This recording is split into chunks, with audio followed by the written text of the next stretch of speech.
Olá, uma ótima noite para você que acompanha a nossa programação. Meu amigo, minha amiga, seja muito, mas muito bem-vindo a mais uma edição do programa Vejam Só. Uma alegria poder entrar aí na sua casa. Na verdade, hoje, não só na sua casa, né? Com a tecnologia, com a internet, com o YouTube. No lugar que você estiver, você consegue nos assistir. Mas é muito bom dividir esses momentos com você, oferecendo uma conversa de qualidade, sempre com muito conteúdo, pautado e voltado para a Escritura Sagrada. E hoje, na nossa conversa, de forma muito especial, nós vamos nos debruçar sobre um trecho da Escritura e eu conto com a sua participação.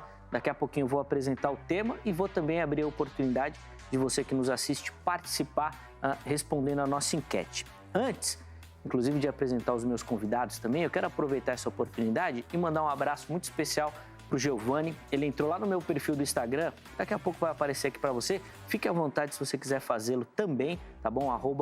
@Zeca_Pereira, mandando uma mensagem super carinhosa, falando que acompanha o programa, que escuta todos os dias, que nos assiste, que coloca lá para a família assistir também. Muito obrigado, viu, Giovanni? Ele é lá do Rio de Janeiro. Um forte abraço a você, meu irmão. Muito obrigado pelo carinho. Se você quiser, faça como ele também. Mande lá a sua opinião sobre o programa, sua crítica também. Fica à vontade, com educação. A gente conversa e bate um papo por lá também, tá bom? Fique à vontade. Obrigado, Giovanni. Tá dado um abraço aí, viu, meu irmão? Deixa eu apresentar os meus convidados aqui. Na sequência, nós vamos conhecer o tema da nossa conversa. É com muita alegria que o Vejam Só recebe na noite de hoje o pastor Samuel Valério. Ele que é da Igreja Batista Filadélfia em Lausanne, doutor em Ciências da Religião pela Universidade Metodista. Pastor Samuel, obrigado, viu, pelo carinho, aceitar o nosso convite. Seja muito bem-vindo, meu irmão. Muito obrigado, Zeca. Obrigado pela oportunidade de retornar aqui à casa. É um privilégio poder compartilhar algo da parte de Deus, refletir sobre a teologia, sobre o conhecimento, sobre um tema que nos diz tanto com a relação cristã da contemporaneidade. Será um tempo abençoado. Com certeza, é um texto muito conhecido também, mas que às vezes gera alguma polêmica, a gente não consegue entender direito. Vai ser muito bacana ficar ligadinho. Passa o endereço pra gente, pastor, por favor, da Igreja Batista Filadélfia. A Igreja Batista Filadélfia em Lausanne, ela está localizada na Avenida Doutor Francisco Ranieri, número 117. Ali eu atuo como um pastor auxiliar, o nosso pastor titular é o pastor Ademir, que está lá conosco já há 27 anos. Que legal. E nós temos servido a Deus na área da educação teológica. Muito bacana, seja muito bem-vindo, pastor Samuel. Inclusive, durante a conversa, os contatos do pastor da igreja também vão estar à sua disposição, tá bom? Vão passando aí na tela. Se você quiser outras informações sobre o Ministério do Irmão ou também sobre a comunidade ali localizada da Igreja Batista Filadélfia, fique à vontade para entrar em contato com eles, tá bom? Com muita alegria também que o Vejam Só recebe nesta oportunidade o pastor Ricardo Santos, ele que é da Igreja Assembleia de Deus, do Ministério São José do Rio Preto. Pastor, eu tenho certeza que o pessoal achou que fosse São Bernardo do Campo, porque a região do ABC que tem muita igreja aqui nesse São Paulo aqui. Seja bem-vindo, viu, meu irmão? Prazer, Zeca. Prazer estar com vocês mais uma vez, participando desse programa maravilhoso que tem edificado tantas famílias já. Pouquinho mais de 20 anos. Sim. Já, né? E temos sido muito gratos a Deus por tantos ensinamentos e hoje eu vim aqui aprender um pouquinho mais com o pastor Samuel, com o meu companheiro Zeca. Um prazer imenso estar aqui com vocês mais uma vez. O prazer é todo nosso, são os convidados do Vejam Só que trazem esse conteúdo. Cuidado, viu, pastor Samuel? Quando começa mansinho assim, esses que são perigosos, viu? Na hora do debate, coloca as garras de fora. Brincadeira. Pastor Ricardo, por favor, passe o endereço da igreja também aqui pra gente. Então, não é no ABC. De fato, a nossa igreja é um campo autônomo em São José, na cidade de São José do Rio Preto. Já tem um pouco mais de 80 anos a igreja, uma igreja já bem antiga, um dos cartões postal da cidade de São José do Rio Preto. E nós estamos aqui na capital já há 20 anos, né? E estamos ali na Rua Vistosa Madre de Deus, número 560, Itaim Paulista. Nosso pastor regional, pastor Jurandir Pereira, e sou também um dos pastores auxiliares lá, um dos copastores do campo aqui da capital. Que bênção, graças a Deus. Inclusive, os contatos do pastor Ricardo também vão ficar à sua disposição durante toda a conversa. Se quiser outras informações sobre o ministério ou também sobre a igreja, né? Fique à vontade para entrar em contato com ele, tá bom? Vamos conhecer o tema da nossa conversa de hoje? Nós vamos rodar a matéria. Na sequência, a gente retoma com as primeiras observações aqui dos nossos convidados. Vejam só. Quando lemos o texto de Romanos 7, vem à nossa mente a necessidade de um modelo ou parâmetro para a descrição ali feita pelo apóstolo aos gentios. Quando pensamos em comportamentos, até involuntariamente, é comum serem projetadas em nossa mente como um filme marcante situações vividas por nós ou de nosso conhecimento, presenciadas ou não, que passam a servir de base para a atitude específica que estamos mentalizando. Devido a esse fenômeno, é muito provável que Paulo tenha se lembrado de alguém ao descrever o eu de Romanos 7, que passou a posar como imagem ideal na mente do apóstolo para o retrato que pretendia pintar. Dessa forma, o eu descrito aos romanos refletiria anonimamente a personalidade de um judeu apegado à lei. Mas temos ainda aqueles que afirmam que a passagem é autobiográfica, embora representativa dos crentes em geral. Quanto ao estágio de sua vida, entendemos que os versos de 7 a 13 referem-se à sua experiência pré-conversão e os de 14 a 25 ao período pós-regeneração. Ou seja, Paulo apresenta sua experiência passada e a presente, sob a perspectiva de um cristão regenerado.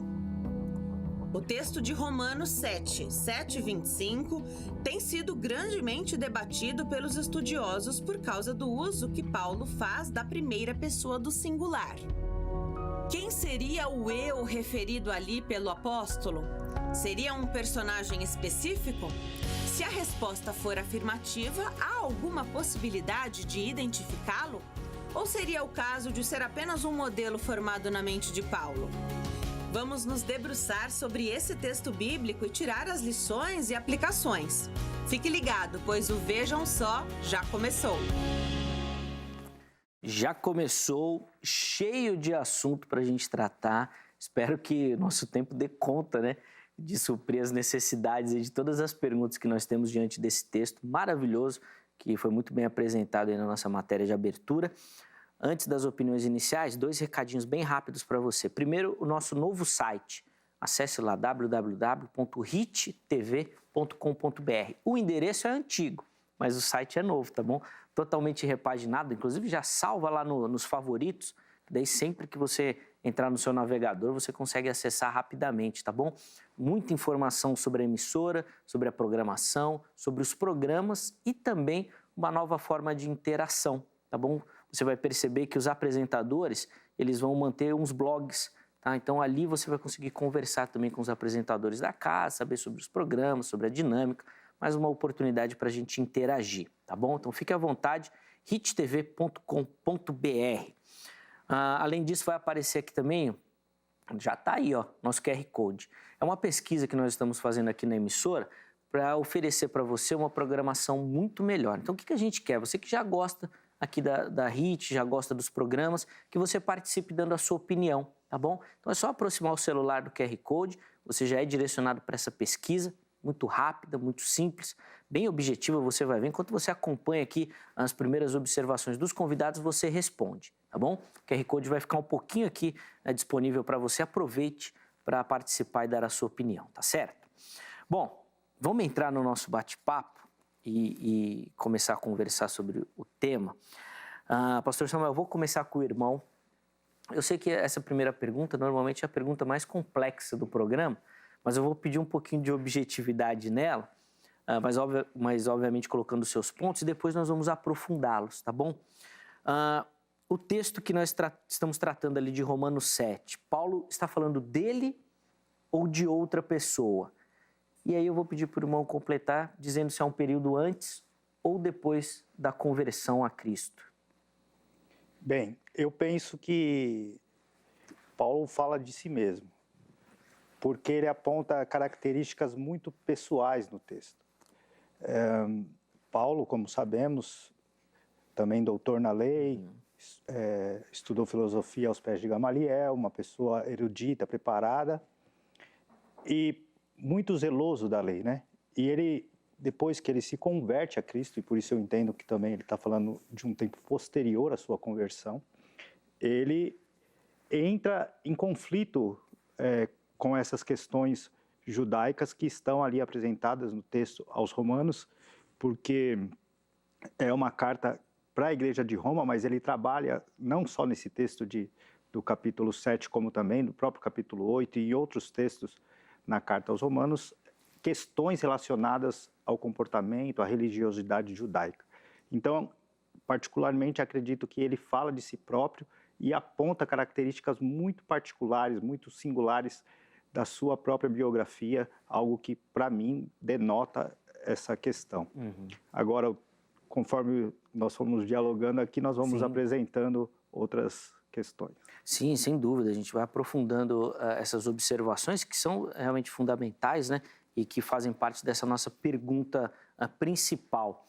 Pastor Ricardo, a vez do irmão responder esse eu ali do capítulo 7, é o próprio Paulo, uma referência a ele mesmo, a outra pessoa, antes ou depois da conversão a Cristo? Como é que o irmão faz a leitura desse trecho, por favor? Perfeito. Eu concordo com o nosso companheiro, o pastor Samuel. De fato, ele está se referindo a ele e às suas experiências. E é muito interessante que o livro de Romanos, ao tratar este assunto, ele transita por os 3 capítulos, 6, 7 e 8, ele vai estar tratando da mesma questão. E o tema primordial ali é a questão da justificação pela lei, quando Paulo, na verdade, vai trazer a sua ideia de que a justificação não pode ser pela lei, sim pela graça. E logo ele coloca a sua figura, as suas experiências vivida antes do Evangelho, ou antes de Cristo, e também pós-Cristo. Tanto é que o capítulo 7, que é o nosso tema, ele inicia tratando, podemos dividir que do versículo, mais ou menos ali, o versículo 7, 8 até o 13, ele vai tratar as questões do homem carnal, o homem sem Deus, e a partir do versículo 14 ao 25, ele vai mostrar que mesmo o homem com Cristo, ele também tem os seus conflitos entre o bem e o mal. Ele não está livre de ter os conflitos carnais, né? Então, eu concordo, ele está tomando as suas experiências como base e está tratando sobre o homem carnal e também o homem em Cristo. Muito bacana, nós vamos poder aprofundar essas questões, mas eu quero ouvir também a sua opinião. Você que nos assiste, eu te convido a fazer uma leitura desse texto aí junto com a gente e, a partir disso, dar as suas observações. Você sempre entra aqui no nosso perfil do Instagram, @programa Vejam Só. Aqui você vai encontrar todas as informações do programa, os temas que nós vamos abordando dia após dia, os nossos convidados. Você vai ver a oportunidade de mandar sugestão de tema. Você vai ter a oportunidade também de responder as nossas enquetes, tá certo? Mandar perguntas que podem ser feitas aos convidados também. Tem muita forma de você interagir com o programa, tá bom? Acesse @programa Vejam Só. A enquete do dia é a seguinte: o texto de Romanos 7, o apóstolo Paulo relata a experiência própria, né? A experiência dele ou de outra pessoa? Quem que Paulo está falando ali? Aí você tem 2 opções, né? É dele ou de outra pessoa, tá bom? Escolha uma dessas opções. Na postagem seguinte você pode justificar a sua escolha, tá bom? Por que você acredita ser uma ou outra opção? Durante a conversa nós vamos tentar colocar essas perguntas aqui, esses comentários durante a conversa, para que os nossos convidados façam também algumas observações, tá bom? Pastor Samuel, vamos começar então a entender aquilo que Paulo fala. E o irmão defendeu ali que ele está falando de uma passagem posterior à sua conversão. Como é que é possível o cristão ter aquela vida que Paulo fala ali? Inclusive, como o Samuel colocou aqui, carnal, querendo fazer coisa errada, ou fazendo coisa errada, querendo não, né? Ele não quer, mas ele faz. Como é que é possível uma pessoa, depois da conversão, ter todos aqueles aspectos ali? Então, primeiramente, como o pastor Ricardo já colocou, o apóstolo Paulo ele está falando de um texto, nesse texto, mas nós temos que pegar o contexto mais amplo para compreendermos. O capítulo 6, o capítulo 7 e, sobretudo, o capítulo 8 vai responder o capítulo 7. E no capítulo 8 é muito claro quando o apóstolo Paulo vai falar dessa inclinação carnal, que o desejo que ele quer fazer, se ele não faz o que ele quer fazer, o que ele não quer fazer, ele acaba praticando. Justamente mostrando esse conflito entre o espírito do homem, que está inclinado para as coisas do pecado, e o Espírito de Deus que habita no homem, que o inclina para as coisas de Deus. Então, o apóstolo Paulo, apesar de convertido, também sofria essas tentações carnais, foi um homem de muitas lutas, de enfrentamentos diários de lutas, por conta também do seu ministério, da sua vocação aos gentios, enfim, tudo isso faz parte desse contexto. Mas, nesse texto especificamente, eu compreendo que ele está mostrando que a lei, ela não tem poder de justificar ninguém. E o capítulo 7, de forma geral, ele apresenta esta mensagem. Ele apresenta que a lei não tem essa capacidade de justificar o ser humano, ela não tem poder de fazer com que o homem seja santificado. E, nesse sentido, parece-me que ele apresenta justamente isso, algo que ele tentou fazer através da lei, na sua experiência antes de conhecer a Cristo, e não foi possível. E depois que ele conhece a graça, ele vê que a lei não tem suficiência no quesito da santificação, e a graça, essa sim, o justifica, o liberta do pecado. Muito legal, inclusive, parece que essa experiência aí de Paulo não foi única na história, né? Tem outros grandes personagens que tiveram essa mesma percepção, a gente vai chegar lá também. Pastor Ricardo, o irmão fez uma distinção na sua leitura do texto, dividindo em duas partes, sem Deus e com Deus. Eu vou primeiro começar com essa parte do sem Deus. Se ali ele está falando de alguém sem Deus, como é que nós vamos fazer essa aplicação da lei que o pastor Samuel acabou de levantar? Se ali é uma pessoa que não tem Deus, que sentido vai fazer a lei para ela? Nenhum. Por que Paulo ia colocar a lei numa conversa para alguém ou para uma pessoa que não tem esse conhecimento de Deus? Na verdade, Zeca, quando nós entramos nesse pormenor, não é exatamente a ideia do sem Deus, porque são raros, há uma minoria que não creia em Deus, mas sim a distinção entre o homem carnal e o homem espiritual. Inclusive, nós vamos ver essa menção algumas vezes no texto sobre o homem carnal, o homem espiritual. Nós precisamos entender, e inclusive é uma das regras da hermenêutica, né? Uma das grandes complicações em compreender alguns temas na Bíblia é exatamente porque nós isolamos um versículo e não analisamos o seu contexto, né? Então, texto sem contexto gera pretextos e talvez é onde acaba se construindo as maiores heresias, né, de toda a história. Então, quando nós analisamos todo o conteúdo, nós vamos ver o capítulo 6, Paulo falando sobre a necessidade do novo nascimento. Inclusive, além de Paulo, Jesus é um dos maiores defensores sobre a ideia do novo nascimento, o nascer para Deus, o nascer no Espírito. Crucificar o homem carnal, a carne, e ressurgir para viver para Deus, segundo os propósitos de Deus. Então, é a ideia da espiritualidade. Talvez o apóstolo Paulo, depois de Cristo, foi o que mais falou sobre a ideia do homem espiritual. Ele vai, inclusive, escrever aos Coríntios, dizendo que aquele que está em Cristo, nova criatura é, as coisas velhas já passaram, tudo se fez novo. E quando nós pegamos esse assunto, a carta mais teológica de todas, que é a carta aos Romanos, nós vamos então se deparar no capítulo 6, ele estimulando ou tratando a questão do homem carnal ou o homem natural. Ele vai dizer, inclusive na abertura, que diremos, pois, sobre estas coisas?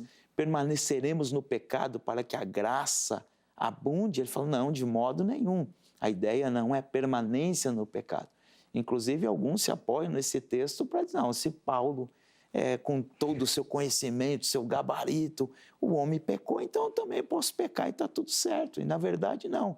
Para compreensão, nós precisamos fazer a junção dos 3 capítulos, pelo menos, e ver do que Paulo está descortinando, né? E falando sobre o homem natural, todos os seus conflitos. E o homem natural, nos seus conflitos, não tendo o Espírito de Deus para lhe auxiliar, naturalmente ele está mais propenso a ser seduzido pelo pecado, que é o famoso, o mal que eu não quero fazer, quando vejo, já fiz. Entrando no contexto natural, Zeca, nós olharmos hoje a própria humanidade, quem é que quer ser dependente químico? Quem quer ser um dependente de álcool? Quem quer ser um dependente do tabagismo e tantos males que tem no mundo que vivemos? Não quer, mas infelizmente não. Na maioria das vezes ele é vencido pelas práticas, porque os membros do nosso corpo são as ferramentas escravizadas para a prática do pecado. Então, quando o apóstolo Paulo está tratando sobre isso, ele está deixando muito claro que o homem, é óbvio, sem Deus, vai ter muito mais facilidade de ser vencido e a lei não terá condições nenhuma de livrá-lo das práticas pecaminosas. O homem com Deus, ele será suscetível e tentado e sujeito às mesmas paixões que o homem natural, o homem que não se entregou, não se deu a conhecer, não se permitiu viver uma vida em Cristo. Pastor Ricardo, eu fico com a impressão aqui, com a sua explicação, o irmão vai detalhar melhor, que o irmão então acredita que Paulo está falando ali de algum período, pelo menos em algum momento antes da conversão dele. Porque o irmão falou, homem natural, sem a ação do Espírito, isso só pode ser antes da conversão. Depois que converteu, o Espírito vai agir ali. Antes da conversão mesmo ou depois, com certeza? Não, de fato ele viveu os 2 períodos. Por isso ele transita no assunto com propriedade. Ele consegue falar do homem natural, como eu, por exemplo, não nasci em um berço cristão. Então eu tenho gabarito pelas experiências vividas sem Cristo. Sim. E naturalmente eu também consigo pesar de forma muito contundente por viver uma vida agora com Cristo. Então, conseguimos pôr na balança e não só pôr na balança, mas traçar as experiências vividas dentro dos 2 períodos. Então, é isso que ele está fazendo. Ele inicia falando sobre o homem natural, o homem propriamente. Paulo não é só um homem sem Cristo, mas um judeu praticante, um homem que se preparou aos pés de Gamaliel, como diz pastor Samuel, e pronto para executar as maiores atrocidades em nome de um Deus que, na verdade, ele não conhecia, ao ponto de estar na execução de Estevão e assim por diante. Perseguir os servos de Deus em nome de Deus, que é a falsa religiosidade, né? Agora, ele vai entender que conhecer Cristo não está pautado nesses princípios legislativos, a religiosidade, é muito mais do que isso. É interessante a gente pensar nisso, porque mesmo Paulo, antes da conversão, ele era um homem religioso, né? Sim. Nós estamos colocando conversão aqui como o encontro dele com Cristo, mas ele sempre foi da religião.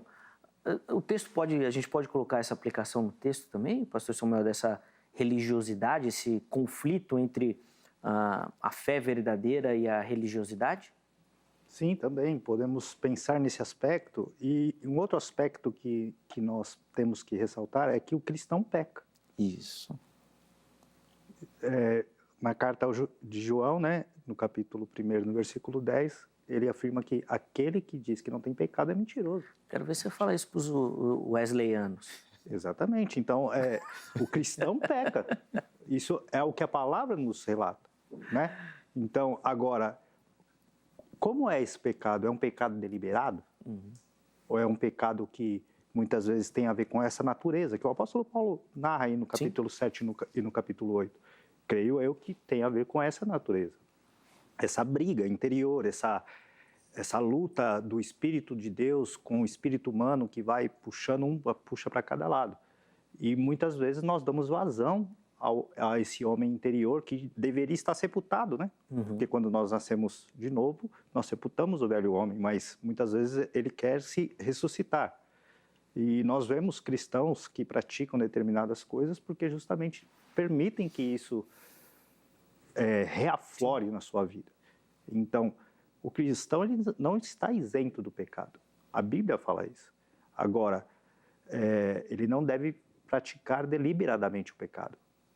Se eu vejo que determinada coisa vai contra aquilo que a palavra de Deus me ensina, eu tenho que fugir dela, independente do que for. Sim. Nós hoje relacionamos muito o pecado à questão da moralidade sexual, por exemplo, mas existem outras coisas. A mentira é pecado. Sim.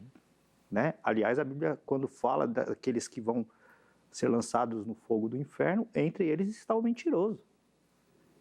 E mentira parece que deixou de ser um pecado relevante. Sim. Mas condena qualquer ser humano que pratica o inferno. Então, qual tipo de pecado nós estamos falando? Então, eu penso que o apóstolo Paulo pensa numa questão maior, ainda que o texto não explicite isso, não coloque isso de forma clara. Para mim está implícito no texto essa questão do pecado, como que ele lidar com Sim. isso.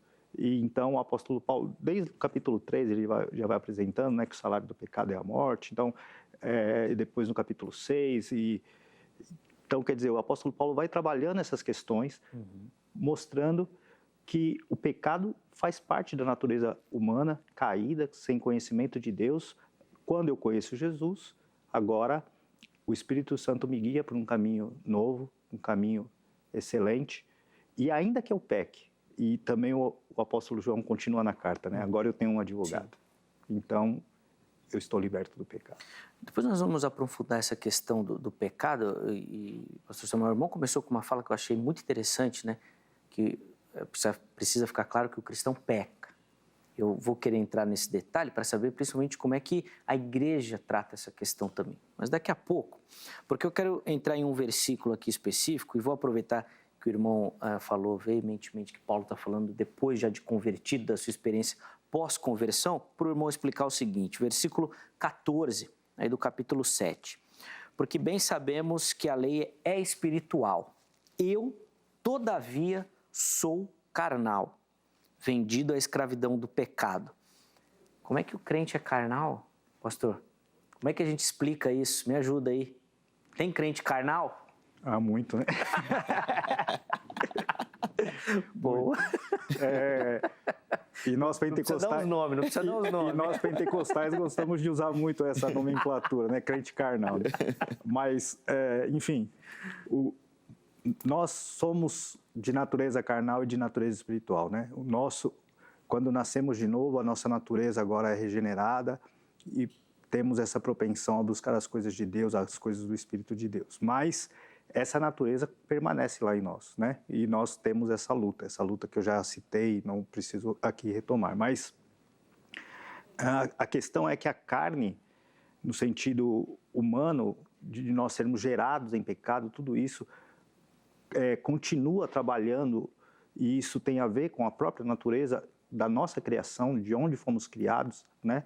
Nós somos gerados em pecado, né? Então, eu sou fruto de uma relação amorosa do meu pai, da minha mãe, mas eu fui gerado em pecado. Quando eu conheci a Cristo, no meu caso, apesar de ter sido criado na igreja, conhecer assim experiências com Deus, me entreguei a Cristo na minha adolescência, assumi uma postura com Deus e de lá para cá tenho caminhado com Jesus, mas por falta de, muitas vezes, ter clareza daquilo que a palavra de Deus ensina, praticava determinado tipo de pecado. Alguns deles de forma até deliberada, porque não entendia que aquilo era pecado. Mas depois que você vai se aprofundando na palavra de Deus, vai crescendo na palavra de Deus, você começa a compreender. Um deles, e coisa de adolescente, né, é mentira. Sim. Né? Mentia muito. Né? Então, porque faz parte do contexto que você convive, com os amigos, todas essas relações. Hoje, eu sou aquele cara super sincero. E às vezes eu tenho até que tomar cuidado com determinadas coisas que vou falar, porque muitas vezes pode ofender quem escuta. Então, e nós vivemos, né, no mundo contemporâneo cheio de pessoas ofendidas. Sim, né? Politicamente então, correto. Politicamente correto. Né? Na minha época nós falávamos de tantas coisas que hoje são absurdos de se falar. Mas, enfim... E ó, que eu nem sou tão velho assim, né? Imagina para quem já está lá na casa dos 70 e pouco, e assim vai. Mas essa questão precisa ser tocada. O pecado está no meio de nós. Agora, eu não tenho que buscá-lo, eu não tenho que praticá-lo de forma deliberada. Se eu pecar, eu tenho que chegar a Cristo, confessar o meu pecado, arrependido, e eu vou alcançar graça. A grande questão está aí. Sim. Pastor Ricardo, eu vou colocar o irmão nessa mesma questão aqui do versículo 14, de como Paulo aponta aqui para o carnal, e agora, já sabendo de uma possibilidade de saída, eu vou arrochar um pouquinho mais o cerco. A minha leitura do texto, quando Paulo fala aqui, sou carnal, ele está fazendo uma referência claramente a uma vida sem Cristo. Eu sou da carne. E vendido, inclusive ele completa, vendido à escravidão do pecado. Falando, eu estou lá do outro lado. Não estou nessa fase, eu me converti, o Espírito Santo já... Não, eu sou carnal. Como é que o irmão justifica, então, essa posição dele, já que o irmão defendeu no início, que ele está falando aqui pós-conversão, e ainda na sua divisão posterior, você falou que aqui já é o trecho onde ele fala da vida com Deus. Como é que ele vai se entregar ao ser da carne, assim, se ele já está com Cristo, o Espírito já está agindo na vida dele? Na verdade, precisamos também separar. As Escrituras, nem sempre o texto, ele é literal, né? Tem alguns termos figurativos aí, nós precisamos ter cuidado com eles. Um assembleiano querendo trazer figuração para a leitura bíblica. Exatamente. Ô, pastor Ricardo, então, vamos tá fugindo, hein? Na verdade, quando nós entramos aí, perceba que Paulo ele abre esse capítulo 7, trazendo duas figuras de linguagem, né? Dois termos simbólicos. Ele usa a expressão do matrimônio e ele usa também a expressão do escravo. No matrimônio, ele vai dizer que uma vez que alguém está em matrimônio, ele não tem liberdade para contrair um novo matrimônio, porque pela lei ele está vinculado. Ao fazer isso, comete adultério. Então perceba que existe uma figura de linguagem aí. Nós estamos falando de pecado, de carne, o que teria a ver, hipoteticamente, um matrimônio com relação à lei, ou à graça, ou o pecado. Então ele está usando esse termo figurativo para dizer que ele só teria liberdade para contrair um novo matrimônio se o cônjuge morresse. Só que é interessante que ele está falando do marido. E um pouquinho mais abaixo, ele vai dizer que a resolução para contrair este novo matrimônio, ou esta nova condição, é a morte do cônjuge.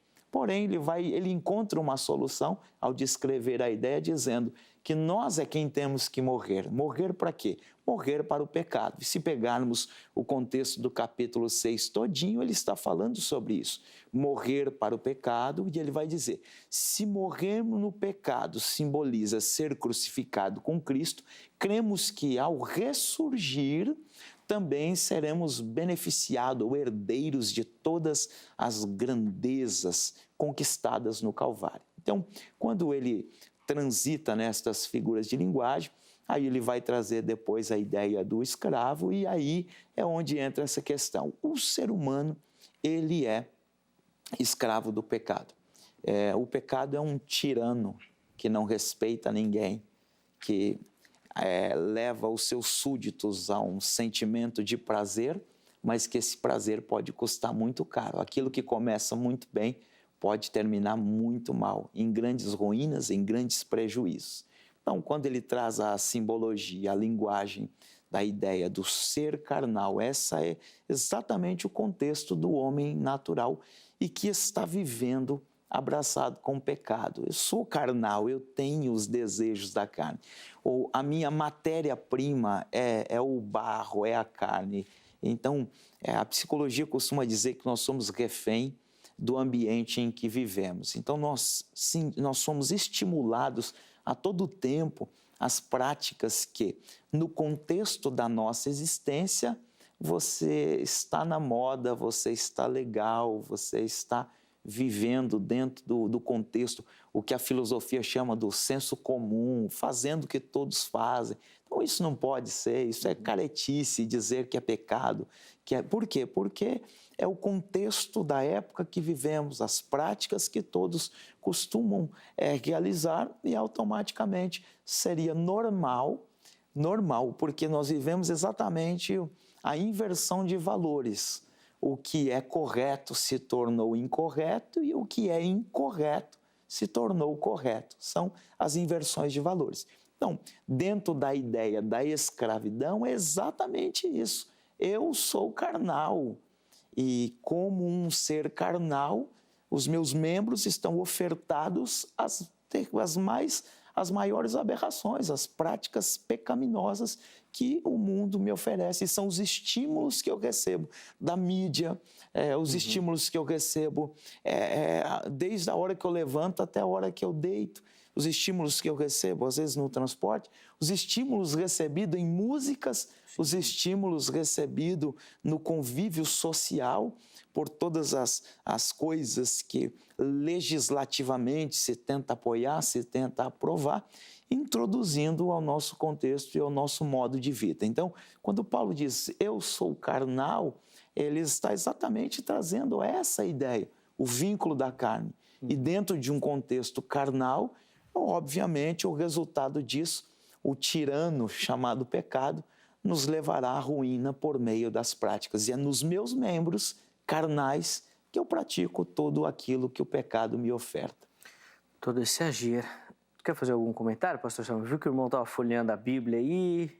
Eu estou pensando aqui justamente porque a resposta dessa questão que nós estamos falando está aqui nos versículos anteriores, né? No versículo 17, por exemplo, neste caso, quem faz isso já não sou eu, mas o pecado que habita em mim. Então, não é uma questão da pessoa ter, e por isso eu penso que o apóstolo Paulo já era convertido também, porque ele fala que essa propensão, essa questão dessa luta interior tem a ver com o pecado, com a natureza pecaminosa de todo ser humano. Então não está, na verdade, relacionada a você ser convertido ou ser agora ter uma experiência com Cristo, né? Ou ser uma pessoa sem Jesus. Uma pessoa sem Jesus, ela está totalmente dispersa disso, está realmente imersa também no mundo do pecado. Agora, quem conhece a Cristo, ainda que tenha nascido de novo, essa natureza humana continua prevalecendo no sentido de que ela está viva, está lá dentro de você. Deve estar mortificada, mas ela habita dentro de você e de vez em quando ela aflora. Agora, quando isso vai cessar? Quando o Senhor voltar e nós nos encontrarmos com Ele e ali o pecado estará vencido para sempre. Mas até lá nós teremos sempre essa luta constante que haverá entre a natureza do homem que busca sempre essa propensão para as coisas do pecado, para as coisas carnais, enquanto o Espírito nos leva às coisas de Deus. Quando o irmão fala aflora, eu fico com a impressão do seguinte, ela está lá escondidinha, de repente ela aparece. E aí você toma alguma atitude indevida, um pecado. Mas quando eu volto aqui, e Paulo falando, o pecado que habita em mim, eu sou escravo, eu fico com a impressão que ele está falando de algo que é rotineiro, toda hora. Depois a gente pode até voltar nesse aspecto. Mas eu quero entrar em uma outra questão dessa figura do eu, ambos falando e colocando na figura de Paulo. Agora vocês vão ter que me explicar isso, porque, gente, nós estamos falando do maior autor do Novo Testamento. Sei lá, o maior evangelista da história da igreja, o maior plantador de igreja, grande pregador, teólogo. Cara, às vezes eu fico com a impressão que a gente fala até mais de Paulo do que de Jesus em alguns momentos. Assim. Paulo é uma referência. Esse pecador aqui que nós estamos falando, é esse cara que representa a igreja? Vocês vão ter que me convencer disso. Eu não acredito que ele está falando dele aqui, não. Impossível. O que é bacana, a meu ver, e isso acontece também no Antigo Testamento o tempo todo, a Bíblia não coloca nenhuma nuvem por cima do pecado dos personagens bíblicos, né? Davi fez o que fez, colocou Urias na frente da batalha, primeiro desejou no coração a sua esposa, né, Betseba, depois deita-se com ela, o esposo não morre, manda para frente da batalha, ele falece, o filho morre, ele rasga o seu coração diante de Deus, depois o próprio herdeiro assume o trono, né, desse relacionamento, que é Salomão. Então, quer dizer, a Bíblia não esconde o pecado. A própria linhagem de Jesus, né? A própria linhagem de Jesus, né? Uma prostituta, né? Então, quer dizer, existem vários episódios na Bíblia e esse é um... O apóstolo Paulo também vai dizer da questão do espinho na carne, né? Para ele não... Porque ele era bom, né? A verdade é essa, né? A gente... a linguagem da minha época é que a gente admira Paulo de uma forma diferente, porque o camarada era realmente diferenciado. Sem dúvida. Ele, por conta da sua erudição intelectual, todas essas coisas que nós levamos em consideração quando falamos de Paulo, nós admiramos Paulo diferente do que admiramos a Pedro, por exemplo, né? Que era uma pessoa certamente muito distinta, muito mais simples intelectualmente, mas foi um grande homem de Deus, né? Sim. Mas que também arrancou a orelha do soldado, né? Negou Jesus. Então, a Bíblia não esconde o pecado dessas pessoas. Então, Paulo fala de outras questões, né? Esse texto é um dos textos que ele fala, mas em outros textos ele fala, mas também fala de um homem que também se refere a ele mesmo, que visitou o quarto céu, que viu coisas que jamais poderão ser ditas, nós só conheceremos quando estivermos lá com o Senhor. Então, essa questão dessa experiência, desse arrebatamento, mostra um homem muito santo, muito íntegro, um homem que buscou as coisas do Espírito, as coisas de Deus e teve experiências únicas, singulares com Deus. Então, Deus não esconde, né? A palavra de Deus não esconde. Muitas vezes, nós que pregamos, que ensinamos, nós queremos valorizar essas questões que são primordiais, evidentemente, da santidade dos homens da Bíblia. Mas a Bíblia, de maneira nenhuma, ela esconde nenhum pecado de nenhum dos seus personagens. Então, eu acho isso muito, muito bonito, porque nós aprendemos dos dois lados. Nós aprendemos com um Davi que peca, mas também aprendemos com um Davi que conquista, com um Davi que canta aqueles salmos, que compõe aqueles salmos e hinos maravilhosos ao Senhor, que estão contidos lá no livro de Salmos. Nós aprendemos com Paulo, com esse homem que tem a questão da lei que o incomoda constantemente, mas também aprendemos com esse Paulo que foi esse evangelista, que foi esse trabalhador, que foi o maior discipulador do Novo Testamento e certamente depois de Jesus o grande personagem da Bíblia, né? Paulo, para nós cristãos, certamente é o grande personagem da Bíblia depois de Jesus. Um dos mais destacados, muito material, livros e mais livros, tratando sobre a teologia, a vida, tem muita coisa. De fato, é uma grande referência. Pastor Ricardo, ainda nessa mesma questão, mas um detalhe mais prático. Como é que é o nome do pastor lá da igreja, da Assembleia de Deus, Ministério São José do Rio Preto? O presidente é o pastor Vanderlei Melo. Pastor Vanderlei Melo.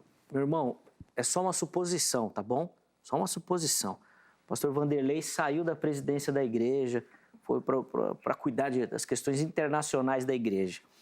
Aí está vago o cargo de presidente. Aí Paulo manda uma carta de apresentação com esse texto aqui do capítulo 7. Irmãos, eu quero me colocar à disposição para ser o pastor presidente, mas olha, eu sou carnal. Eu sou do pecado. O negócio aqui, o bem que eu quero eu não faço. Não, tal. Aí vocês vão ler na igreja. Paulo vai ser o presidente da igreja? De modo algum. Nós estamos vivendo um período de intolerância em todas as partes da sociedade. Nós vivemos o maior período da intolerância.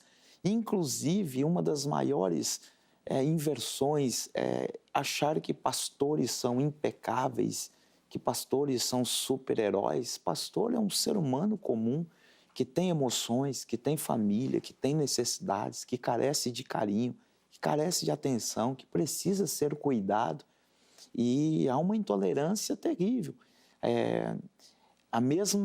As mesmas vidas que ele ajudou por tanto tempo, se ele em alguma situação se apresentar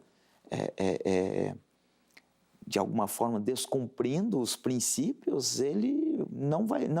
A misericórdia que ele teve com os membros, aqueles que talvez por pecados piores, eles foram acolhidos, eles virarão as costas para os pastores. Essa é a realidade que nós vamos ver na maioria das instituições. E aí alguns problemas que vemos, porque a essência não é apoiar o pecado. E no pastor, membro, pecado é pecado e acabou. Mas nós não podemos esquecer que um dos maiores princípios, ou fundamento do Evangelho é o amor. Então não estamos dizendo que tem que passar a mão, mas ele tem que ser tratado como qualquer membro da igreja é tratado, né? Então, entrando nesse campo, Zeca, vamos polemizar. Eu gosto dentro do campo da discussão, é muito gostoso a gente olhar as duas vertentes.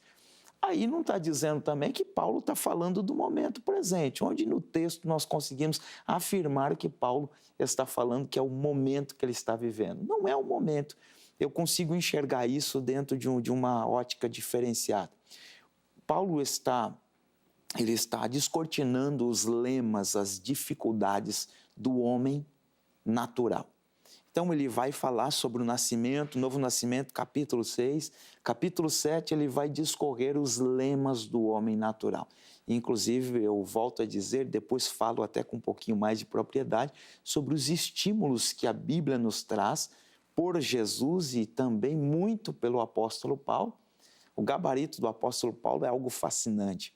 O Novo Testamento, dentro da nossa Bíblia, dentro do cânon reconhecido, o Novo Testamento tem 27 livros. Dos 27, 13 são totalmente autenticados por Paulo e há ainda um grande número que crê que a Epístola aos Hebreus também é de autoria do apóstolo Paulo, né? Então, mas autenticados e assinados por ele são 13. Então, ou seja, metade do Novo Testamento foi escrito por ele. Então, dentro do gabarito da existência, de todo o contexto que o apóstolo Paulo viveu, ele consegue descrever as suas experiências e dizer o que é uma vida de um homem natural. Então, ele vai falar sobre o novo nascimento e, ao descrever os conflitos do bem e do mal que vivemos no nosso homem interior, ele vai, então, deixar com muita clareza que de fato, vivemos conflitos, o mal está sempre, o velho Adão está sempre querendo ressuscitar, mas o capítulo 8 ele vai dar receita, que é o maior estímulo que o apóstolo Paulo vai trazer, juntamente com Cristo, sobre a ideia do novo nascimento, sobre o viver no Espírito. Inclusive, o apóstolo Paulo vai escrever dizendo, aquele que é nascido, Jesus vai dizer, aquele que é nascido do Espírito é Espírito. Né?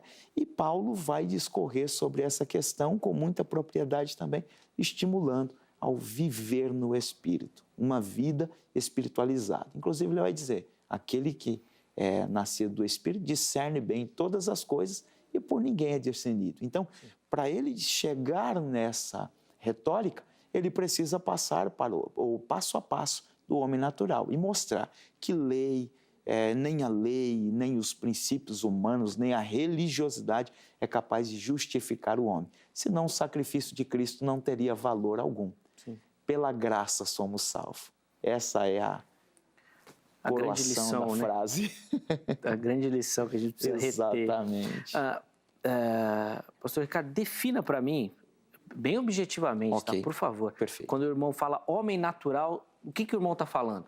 Estou falando do homem que não reconheceu o sacrifício de Cristo, vamos usar a expressão, desenvolver a sua vida em Deus, não se entregou, não passou a viver uma vida de renúncias do pecado para viver a vida proposta por Cristo. Então, no capítulo 7 ali, Paulo, o irmão falou que ele fala do homem natural. Então, sem Deus, fora da conversão. As retóricas do homem carnal, né? Sim. Então, ele não pode estar falando dele ali. Porque o irmão, no começo, falou que ele não está falando de uma experiência do momento. Então, ele está retratando uma fase diferente, ou da vida dele, ou da vida de outrem. Não, entendo que dele. Entendo que Paulo é aquilo que dizemos. Paulo é um religioso até Paulo se entregar a vida com Cristo. Paulo, inclusive, ele tem um homicídio nas costas. Se não praticou, pelo menos ele é um dos... Um cúmplice. Exatamente. Sim. Se não for o mandante, ele no mínimo é um cúmplice. Porque ele tem cartas para, por onde passar, prender e até tirar a vida de cristãos. Então, Paulo não pode ser. E olha que aí está um dos campos da religiosidade tão perigoso. Por quê? Os judeus, dentro do contexto, ou vamos até mudar esse nome, mas os fariseus, que são a maior classe perseguidora de Cristo, vão conseguir matar Deus em nome de Deus. Quem é que mata Deus em nome de Deus? E aí, quando você entra no campo do apóstolo Paulo, ele é um líder de sinagoga, perseguindo os seus irmãos na fé e até tirando a sua vida. Então, até que ponto o excesso religioso ele é benéfico? E até que ponto a religiosidade pode trazer salvação a alguém? Quando ela excede o principal mandamento, que é o amor. Sem dúvida. Pastor Samuel, eu vou te colocar uma questão prática também. A gente até, o irmão comentou um pouquinho sobre a forma como a gente precisa lidar com essa questão do pecado na vida do crente. Aí eu coloquei ali da questão do pastor. Mas vamos falar da membresia da igreja. Como é que a igreja trata e como é que a igreja lida com essa questão do pecado internamente, principalmente. Uma vez eu li um livro do Philip Yancey, se eu não estou enganado, Maravilhosa Graça. Aliás, eu recomendo para você a leitura dele. Ele conta a história, eu não vou lembrar se é verídica ou se ele só criou a situação, de uma mãe solteira que falou, não vou na igreja porque eu chego lá, todo mundo fica me julgando, todo mundo fica me olhando, então eu não frequento por conta disso. E aí depois ele começa a discorrer sobre essa questão da graça. E eu queria que o pastor Samuel falasse um pouquinho disso para a gente.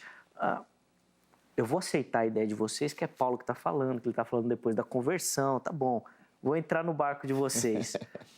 Mas se um crente chega para você, pastor, e vai falar igual Paulo está falando, como é que a igreja vai lidar com isso? A igreja não lida bem com essas questões. Talvez com algumas, né, de maneira seletiva, o irmão até citou, né, a mentira, talvez passe. Agora, se ele falar isso de questões morais, pornografia, por exemplo, não sei se a atitude seria tão passiva assim. Comenta um pouquinho sobre isso para a gente. Eu penso que todo pecado é problemático, né? Todo pecado vai trazer alguma consequência, porque sabemos também que aquilo que nós plantarmos, nós colheremos, né? Então, se você planta alguma coisa no pecado, você vai colher. E é muito comum ver pessoas, sobretudo pessoas que são novas na fé, passando por momentos muito difíceis, porque antes de conhecer a Cristo, de ter uma experiência com o Senhor, elas plantaram muita coisa no pecado e ainda estão colhendo aquilo, né? Evidentemente que Deus, por sua graça e misericórdia, muitas vezes permite que aquilo passe de forma muito rápida, mas tem pessoas que vivem um deserto maior, né? Uhum. E o pastor lá da minha igreja, numa das pregações que ele fez, ele falou o seguinte, que o deserto dura o tempo do nosso aprendizado. E eu achei essa frase fantástica, porque muitas vezes nós passamos um tempo maior de modelagem no sentido do caráter cristão, né? O Espírito Santo está trabalhando em nós. E se eu não me deixar aprender, não deixar Deus se revelar em Cristo, a minha pessoa, se eu não deixar que isso de fato ocorra de uma forma profunda, eu passarei muito mais tempo vivendo esses percalços assim na fé cristã. Então, quando uma pessoa chega com determinados comportamentos, determinados problemas na igreja, ela precisa ser amada. O amor de Deus, Jesus morreu por todo ser humano, ainda que nem todo ser humano se volte a Jesus, aceite a Jesus, mas ele não morre por quem o aceita, ele morre por todos, né? Morre e se entrega por todos, de todas as eras, né? O sacrifício de Jesus, como o apóstolo Paulo fala, o autor aos Hebreus fala, é um sacrifício perpétuo, né? Então, até segundo a ordem, o sacerdócio de Jesus, segundo a ordem de Melquisedeque, justamente para não ter essa conotação levítica, né, no seu sacerdócio. Mas as pessoas chegam à igreja e chegam machucadas, e elas precisam ser amadas, trabalhadas, acolhidas, e independente do tipo de pecado, do tipo de vida, tipo de prática pecaminosa que ela teve antes da sua experiência com Cristo, ela precisa ser amada, aconselhada, ela precisa ser instruída na palavra de Deus para que ela possa, de fato, caminhar posteriormente sozinha e viver uma vida íntegra diante de Deus. Evidentemente que muitas vezes isso demora, dependendo da situação, da pessoa, isso demora um pouco mais de tempo, em outras circunstâncias existe um rompimento com o passado muito grande e a pessoa realmente, aquilo flui muito mais rápido. Então, isso depende de cada indivíduo, de como cada um lidar com essas situações. A questão, por exemplo, de uma mãe solteira, a igreja ainda guarda a questão moral de uma forma muito séria. E isso precisa ser preservado, evidentemente. Mas ela é uma pecadora, como eu sou pecador, como qualquer outra pessoa na igreja é pecadora. E um outro pastor, que agora fará 100 anos, agora em agosto, pastor Pedro Mendes, que é o grande pastor da nossa denominação aqui no Brasil, entre outros, mas principalmente ele fala uma coisa que eu acho também muito linda. Ele fala assim que eu apenas sou um pecador redimido. E é isso que nós somos. Quando nós conhecemos a graça de Jesus, quando nós conhecemos o amor de Deus, eu apenas sou um pecador que alcançou a redenção. Mas continuo com essa natureza. E eu acho muito lindo. Pastor Pedro é uma pessoa fantástica. Apesar da sua idade, ele está lúcido. O corpo está muito fragilizado, mas a mente super lúcida. Eu estive com ele agora, no final do ano passado. Uma pessoa lúcida, uma pessoa que, sabe? Então, as coisas que ele compartilha da fé, assim, sem muito alvoroço. Ele sempre foi assim um pastor extremamente discreto, mas um homem de Deus, íntegro. E ele fala de experiências. E essa frase que ele falou um dia, pregando lá em nossa igreja, me marcou muito. Eu apenas sou um pecador redimido. E quando você entende isso, você entende que Jesus é uma pessoa maravilhosamente superior do que tudo aquilo que nós podemos imaginar. O nosso relacionamento com Ele não está pautado no pecado, está pautado em sua graça. Então, quer seja uma pessoa mãe solteira, quer seja uma pessoa que tem problema com adicção, quer seja... Enfim, não importa. Todo ser humano precisa ser amado. A igreja precisa amá-lo e não acusá-lo. Precisa orientá-lo, precisa abrigá-lo, precisa trazer para o seio da igreja e fazer com que a pessoa conheça, caminhe e progrida espiritualmente. Até fazendo uma colocação mais ampla da situação, né? Olhando o campo evangélico de maneira mais ampla, não é bem isso que a gente vê. Exato. Pastor Ricardo, eu vou pedir para o irmão comentar, porque ainda que pecadora, né? O pastor Samuel colocou, a igreja precisa tratar, precisa amar, precisa cuidar. A gente já vê isso pouco com os de dentro. Com quem está fora, então, aí, meu amigo, aí a situação fica muito pior. O que está faltando para a gente, pastor Ricardo? Será que a gente não consegue olhar para esse texto aqui e ver isso daí, um pecador redimido? Paulo realmente colocando essa questão. O que está faltando para a gente, hein? Olha, nós estamos diante de um dos maiores dilemas da igreja. Porque, primeiro, as pessoas confundem religiosidade com verdadeira conversão. A verdadeira conversão, ela te faz parecer mais com Cristo. E a ideia não é pertencer a uma instituição. Nós não devemos ser os legalistas, que estamos preocupados apenas em cumprir as demandas institucionais. Mais do que as demandas institucionais, eu preciso ter uma vida prática com Cristo. É isso que vai me fazer desenvolver este ser espiritual.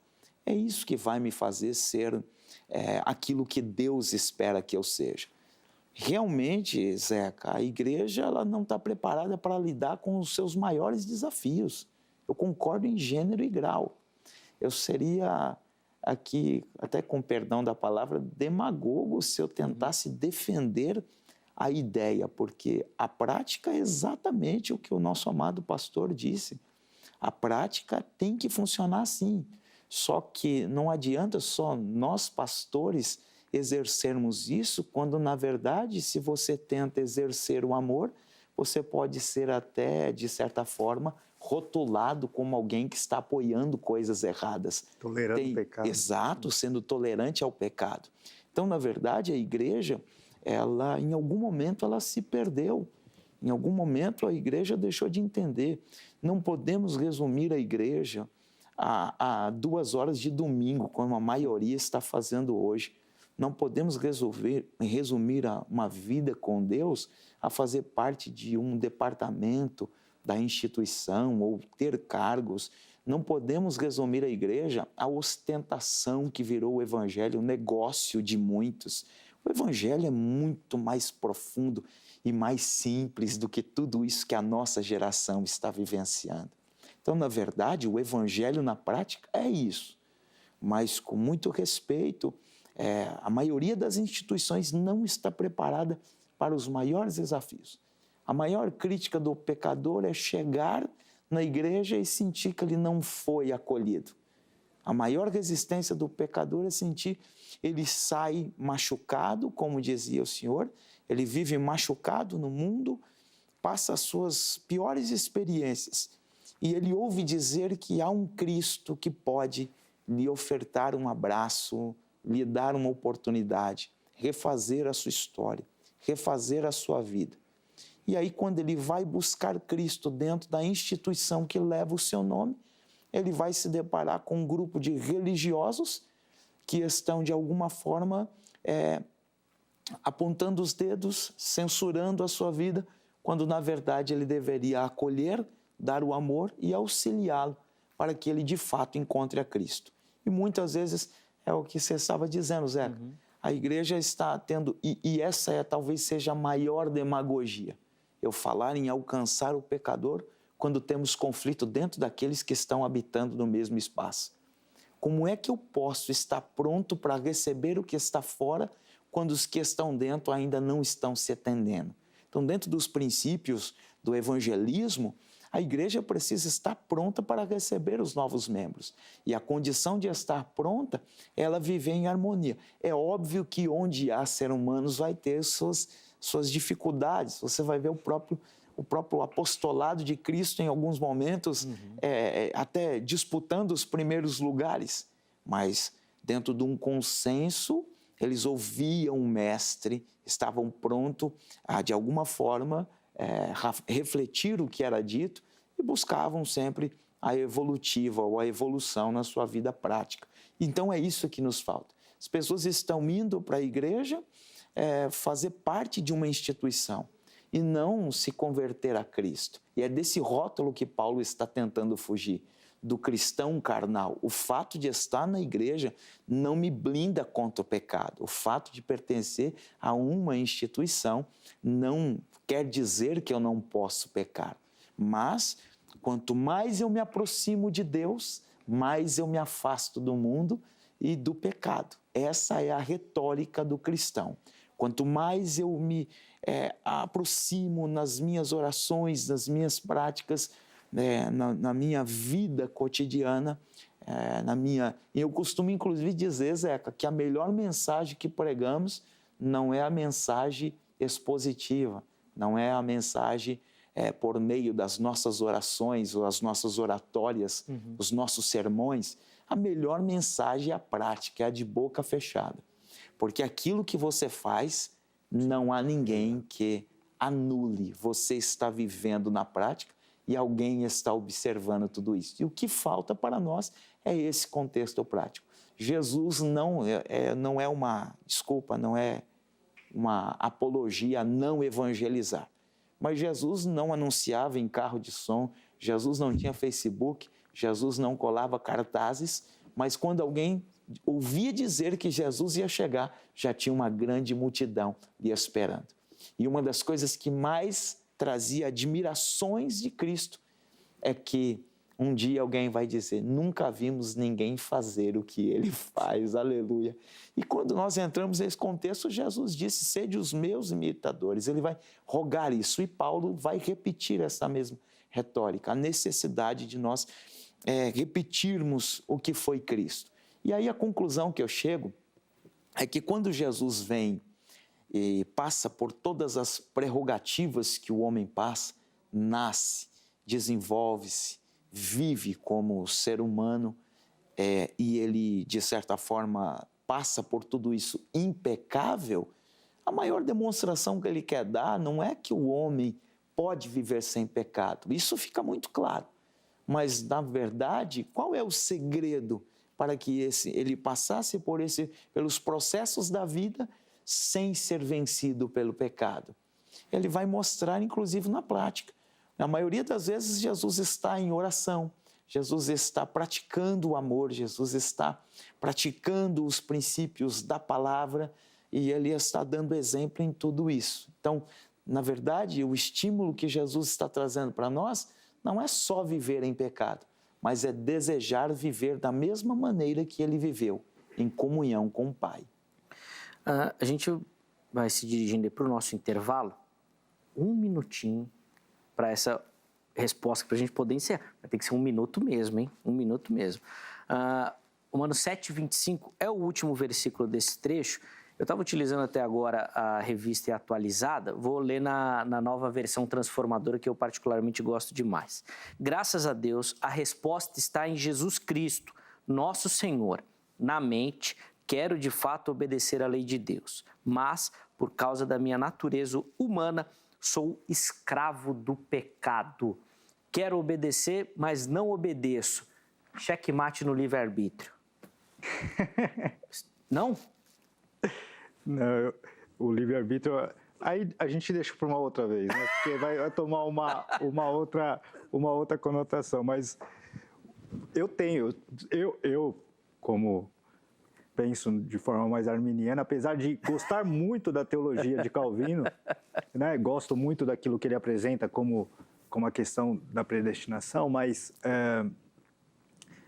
eu penso que o ser humano tem escolhas, sempre terá escolhas. E ainda que muitas vezes nós façamos a escolha equivocada, eu tenho a escolha de fazer aquilo que é correto. E eu preciso deixar isso muito claro. Nós podemos muito hoje utilizar todas as ferramentas que temos, a tecnologia, as redes sociais, tudo isso para fazer boas escolhas, para manifestar a graça, o amor de Deus às pessoas. E nós temos que pensar nas coisas que nos unem. Eu tenho usado ultimamente uma frase que nós estamos valorizando aquilo que nos separa, mas temos que pensar nas coisas que nos unem. Sim. E, sobretudo, na maior de todas elas, que é o sangue de Jesus. Eu não sou diferente de você porque você é calvinista ou arminiano, ou tem uma ideologia política para cá ou para lá. O que me une a você é o sangue de Cristo e não qualquer outra coisa. Então, que eu valorize isso e menospreze as outras coisas que são secundárias. No próximo bloco você responde, cara. Vou precisar ir para o intervalo, tá bom? Eu sei que o professor de hermenêutica estão dando cambalhota, né? O cara fez uma teologia com um versículo só. Foi só uma provocação, na verdade, né? Vamos para o intervalo. É o tempo dos meus convidados respirar e tomarem uma aguinha. Eu também vou tomar uma água aqui para descer o veneno, né, que deixou aqui. Mas antes do intervalo, tome nota do telefone da Agrade, Academia Teológica da Graça de Deus.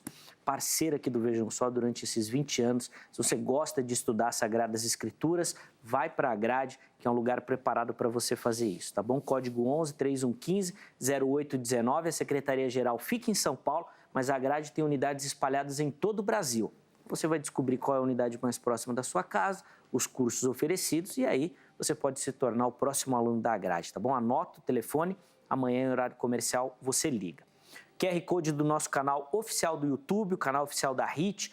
Todos os vídeos do Vejam Só estão aqui. Aproxima o seu celular, você já vai para lá. Se você não é inscrito, se inscreva e ative as notificações. Sempre que tiver material novo postado, você recebe um alerta, um aviso, não perde nada. Pode compartilhar esse conteúdo também. Vale a pena você fazer parte dessa comunidade. Instagram e Facebook da HIT também estão aqui à sua disposição. Fique à vontade, compartilhe as nossas redes sociais, muita informação da nossa programação. Intervalo rápido, o Vejam Só vai, mas daqui a pouquinho nós já estaremos de volta.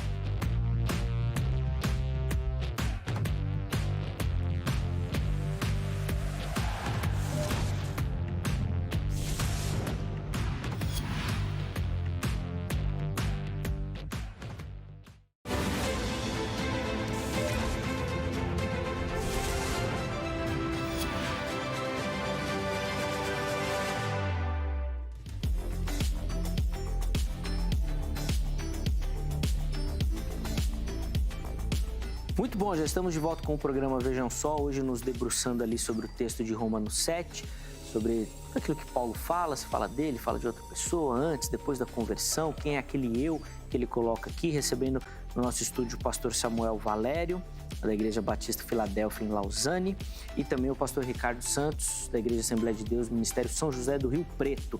Pastor, antes de mostrar as fotos, pastor Ricardo, vou pedir para o irmão responder a pergunta que ficou do bloco anterior. Perfeito. Do checkmate na doutrina do livre-arbítrio. Ali acabou o livre-arbítrio, pode desistir da tese. Perfeito, mas eu vou ler a King James, tá?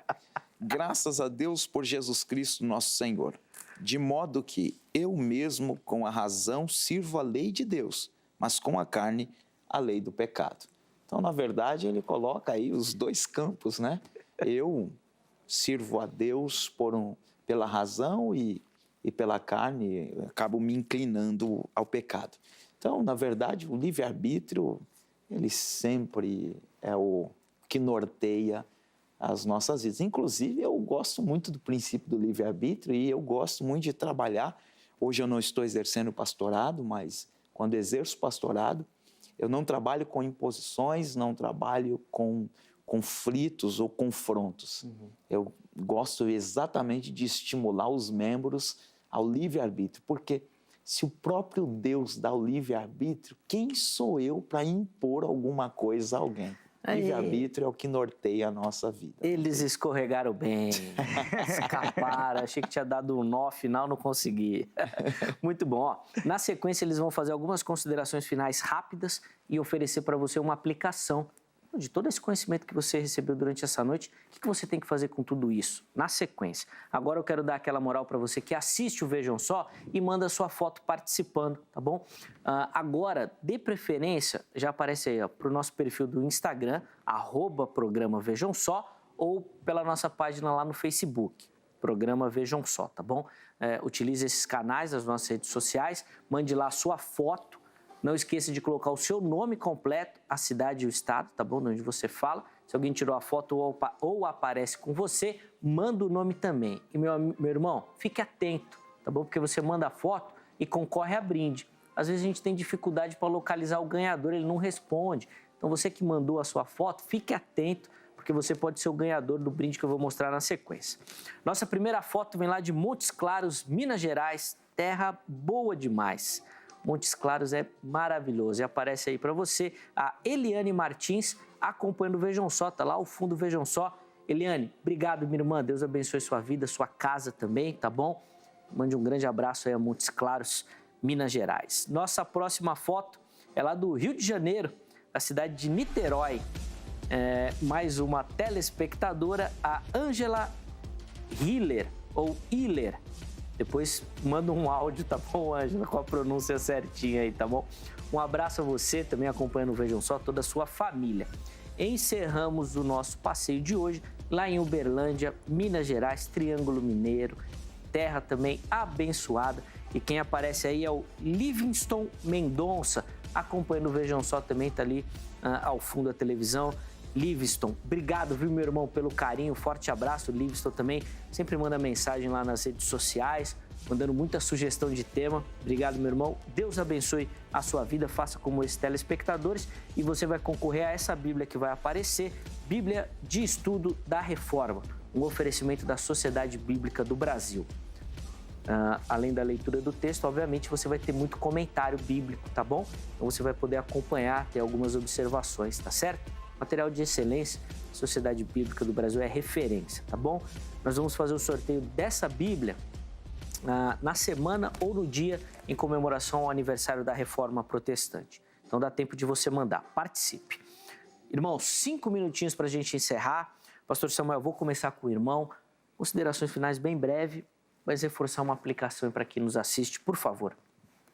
Bom, como nós falamos desde o começo, essa questão dessa luta intensa que existe entre carne e espírito é algo que vai permanecer até o Senhor, quando o Senhor vier nos buscar ou deixarmos essa vida. Então, nós precisamos, de fato, viver uma vida cristã pautada na palavra de Deus. A Bíblia e o ensino não se resume, como nós expusemos aqui, todos nós, não se resume apenas a esse texto, mas todo um contexto que a carta aos Romanos está falando e ensinando, que o apóstolo Paulo ensina à igreja em Roma. E, sobretudo, quando você for refletir sobre esse texto, leia o capítulo 6, o capítulo 7, o capítulo 8, e eles se completarão e certamente trarão um ensinamento muito mais coeso, muito mais forte. A vida cristã é para ser vivida em santidade, conforme a palavra de Deus ensina, e com isso nós devemos guardar as nossas vidas e os nossos corações para que nós possamos agradar o coração de Deus e fazer a sua vontade. E, sobretudo, testemunhar daquilo que o Senhor fez e faz através de nós. Deus os abençoe. Muito bom, deu uma ótima cutucada no apresentador. Não faça como eu, não crie doutrinas em cima de um versículo, leia todo o contexto, tá bom? Seja um bom estudioso da Bíblia. Pastor Samuel, obrigado pelo carinho, viu? Muito obrigado pelo convite, estamos sempre à disposição. Deus abençoe. Muito bacana, muito legal mesmo receber o irmão. Deus abençoe a vida, o ministério do irmão. Pastor Ricardo, sua vez aí, considerações finais e uma aplicação para quem nos assiste, bem rapidinho, por favor. Vamos lá, rapidinho. Quero concluir lendo só o primeiro versículo do Romanos capítulo 8. Portanto, agora não há nenhuma condenação para os que estão em Cristo Jesus. Versículo 2, porque a lei do Espírito da vida em Cristo Jesus te livrou da lei do pecado e da morte. Então aqui inicia exatamente essa ideia brilhante do apóstolo Paulo de mostrar os efeitos da graça, os efeitos da redenção conquistada na cruz do Calvário. E eu gostaria de, certamente, estimular a igreja a vivermos uma vida mais intensa com Cristo. Nós estamos, de certa forma, fazendo da nossa vida cristã uma maneira de aliviar as nossas culpas. Nós passamos, uma semana tem 7 dias, e cada dia ela corresponde a um período de 24 horas. E dentro de todo este contexto de horas, a maioria do cristão hoje separa 2 horas de domingo para ir ter um contato com Deus. Se a psicologia está correta e nós somos refém do ambiente que vivemos, e automaticamente as nossas decisões e o nosso ser, ele muitas vezes é moldado pelos estímulos que recebemos, então, qual é a característica da igreja de hoje? Se ela passa mais tempo dentro do ambiente secular do que dentro dos princípios cristãos. Então, eu gostaria muito de pedir aos meus irmãos que venham se aplicar mais. O pecado, ele é real. E muita gente está vivendo uma vida pecaminosa, usando as velhas expressões, isso não tem nada a ver, e assim por diante. Precisamos melhorar, inclusive, os milagres, os feitos, as ações sobrenaturais estão desaparecendo do nosso ambiente porque estamos vivendo a fé de forma muito natural. Sem dúvida, que sirva aí de alerta e de reflexão para você que nos assistiu. Pastor Ricardo, obrigado também pelo carinho, aceitar o nosso convite. Deus abençoe a vida do irmão. Os contatos de ambos estão à sua disposição aí, tá bom? Fique à vontade para contactá-los também. Antes de encerrar, põe no ar aí o resultado da nossa enquete e nós perguntamos lá para você se o texto de Romanos 8, o apóstolo Paulo fala sobre ele ou sobre a experiência de outra pessoa. 88% falando que a experiência é do próprio apóstolo, como os nossos convidados defenderam, 12% dizendo que não é dele, e eu fiquei isolado, sozinho, abandonado nessa aí, ó, e lá embaixo, achando que é de outra pessoa que Paulo está falando. Obrigado, viu, pelo carinho, obrigado pela audiência, um forte abraço. Amanhã tem mais uma edição do programa Vejam Só, nós estaremos aqui te esperando. Até lá!